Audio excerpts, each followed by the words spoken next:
Xo'p, UEFA Chempionlar Ligasi umumiy guruh bosqichiga qur'a tashlandi. 36 ta jamoa 4 ta savatga bo'lindi.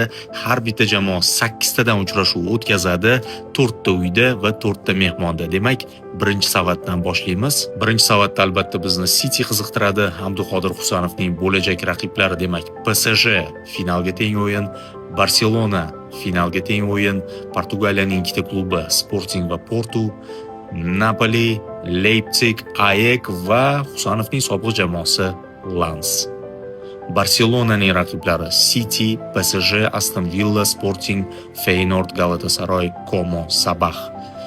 Real Madridning raqiblari Inter, Arsenal, PSV, Roma, Leipzig, Shaxtyor, Lask, AEK.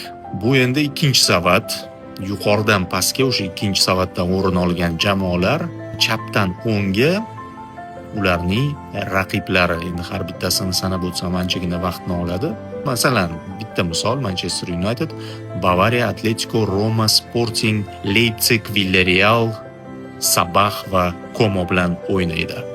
Uchinchi savat Feyenoord, Lille, Bodo Glimt, Napoli, Leipzig, Villarreal, Fenerbahce, Shaxtyor hamda Galatasarayning bo'lajak raqiblarini mana shu jadvalda ko'rishingiz mumkin.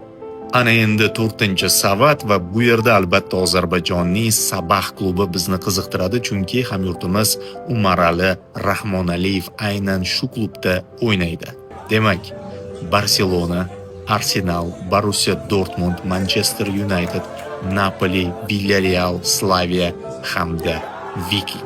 Albatta keyingi bosqichga chiqish imkoniyatlari yuqori emas, ammo Rahmonaliyev uchun juda katta tajriba bo'ladi. Top klublarga qarshi o'yinlar, 5 ta top klub.